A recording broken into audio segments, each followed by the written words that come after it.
Hello and welcome back to the channel, episode 4 of the Pre-Fallen and the final 3. If you're new to the channel, please give us a thumbs up, share it and subscribe it. It helps us immensely. Thank you. Now on to the final episode. Our first is Yaldabaoth. They say he was born of Sophia, the embodiment of divine wisdom, but not by union. In secrecy she reached beyond her station, attempting to create without balance, and from this act came forth not light but distortion. Yaldabaoth opened his burning eyes upon the void and mistook himself for the source of all. He roared into silence, "I am God, and there is no other beside me." But he was blind to the higher eons, blind to the greater realms of eternity. In arrogance he reached his claws into chaos and began to fashion it into form. Not a paradise but a prison. The heavens he shaped were hard stone. The stars he kindled were false lamps. The flesh he moulded was a cage for light. For Yaldabaoth was not creator. He was an imitator, a craftsman without blueprint, an architect without wisdom. From his breath came forth the archons of lesser rulers to enforce his dominion. They stood as wardens of his counterfeit cosmos, guardians of the veil that blinds humankind, each one echoing his own flaw, ignorance masquerading as power. The ancients spoke of his form, a lion's head, blazing with fire, set among the coils of a serpent's body, the predator and deceiver, the dominator and the corrupter, fused in one. A god that was no god, a father that was false. But perhaps the greatest horror of Yaldabaoth was not what he built, but what he claimed. For every chain of flesh, every brick of matter, every star he lit, he declared his as his dominion. The soul of humanity itself, trapped in shadow, was the jewel of his theft. And in the silence beyond silence, true aeons wept. Yaldabaoth did not fall from heaven, for he never knew it. He was older than the war, stranger than the rebellion. He was the infection before the wound, the first shadow over creation, and in his blindness he crowned himself God. Next, we have Belazur. Not all errors roar, not all shadows shout. Some enter quietly like a thorn pressed into flesh, unseen but never unfelt. Before the first fallen raised their banners, before the flames of rebellion scorched the heavens, there was one whose very nature was silence. His name was Belazur, and his silence was a curse. The records of Belazur are scattered, veiled in fragments of forbidden scripture and whispers that few dared to preserve. He was not sung of in hymns, nor etched into angelic chronicles instead of his name, lingered like an aftertaste, bitter and undeniable. Where Yaldabaoth roared blindness into creation and Dahak whispered corruption into flame, Belazur simply unmade, not by fire, not by blade, but by void. His gift, if it can be called that, was absence. Wherever he walked, song ceased, the choirs faltered, the light dimmed, even thought seemed muted in his shadow, as though creation itself recoiled from naming him. Some described him as a figure robed in midnight ash, faceless yet crowned, with a ring of thorns that bled light. Others claimed he had no form at all, only the outline of one, an unfinished shape, as if creation had left him incomplete. Belazur was not creator nor corrupter, nor rebel. He was the null, the stillness before sound, the silence after the last note dies. The ancients called him the silent thorn, because like a thorn buried beneath the skin, he was small, almost unseen, yet his presence poisoned the whole. Where he lingered, aeons faltered, thought slowed, desire waned, the fabric of eternity thinned until the greater powers turned away, a afraid to be unmade by his proximity. Belazur did not need an army. His silence was a legion. And so he became the ghost of the pre-fallen. And last but not least, Ahop. Not every darkness was born from rebellion.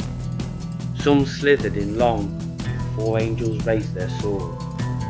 In the deep caverns beneath eternity, something ancient stirred. A serpent of flame, a corrupter of breath, a shadow too old to fall. His name was Ahop, the serpent of plague and flame. Long before the warrior of heaven, long before the first fallen whispered their oaths, Ahop coiled in the abyss. He did not fall, but there was nowhere for him to fall from. He was older than the angels, older than the fire they carried. The Zoroastrians called him Alten, the three-headed dragon, born of anger, Manu, the spirit of corruption. His head dripped venom, his tongues carried plague, his body writhed with hunger unending. But in the pre-fallen canon he was something more. Ahop was not merely beast, he was thought given corruption, the infection that moved through flame, where fire should purify. Ahop talked it, devour. Where breath should give life, Ahop filled it with plague. Where wisdom should guide, he bent it into temptation. They said he whispered to Lucifer himself, not commands, not orders, but infection. He planted the seed of doubt, the taste of power, the hunger for dominion, not rebellion, but contagion. The ancients described him as a vast serpent, his scales molten, his wings broken stubs that beat against the void. His three heads bore crowns of thorns and fire, one breathing disease, one dripping venom, and one forever screaming with hunger. His breath blackened the skies, his coil split the earth, and his presence carried the stench of rotten creation. Ahop ruled no throne, built no kingdom, he needed none. For wherever the flame touched, his whisper would follow. Wherever breath moved, his plague could spread. He was the unseen corrupter, the one that did not rise against heaven, but rose beneath it, unseen, until the first fallen carried his hunger into war. And yet perhaps his greatest act of defiance was not against heaven, but against time. He did not pass. He did not fade. Some claimed he was chained beneath the mountains, bound in iron until the end of days. Others swore his coils stretched beneath every fire, every sickness, every broken oath of mankind. Ahop did not fall, he infected. He was the breath that soured, the fire that devoured, the hunger that never ended. Before angels fell, before the first rebellion, his venom had already spread, and when heaven's walls shook with war, it was Ahop's hiss that heard first in the smoke. The threshold of the fall. And so the pre-fallen left their mark. They never bore halos, they never raised swords, they never claimed dominion, yet their influence touched everything that would follow. The null-born silence, the echoes of doubt, the sire of shadow, the warden of judgment, the false maker's deception, the serpent's corruption, the prophet's doom. Together they carved the path, not of light but of fracture. When the first fallen emerged, they did not rise alone. They carried with them the whispers, the shadows, the lies, the venom, and the prophecies of the ones who came before. The angels believed their rebellion was born in their own hearts. They were wrong. It was born in the void, in the silence before all things, in the pre-fallen.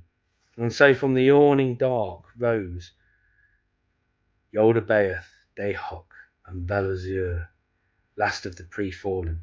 Their whispers carved the stage, their ruin seeded the ground. What followed was not creation, but contagion. Not rebellion, not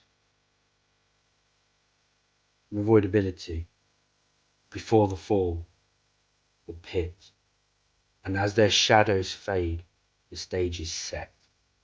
The next chapter begins. The first fallen, and so it begins. Thank you for listening. Thank you for watching. That brings us to the end of this entire saga of the Pre-Fallen.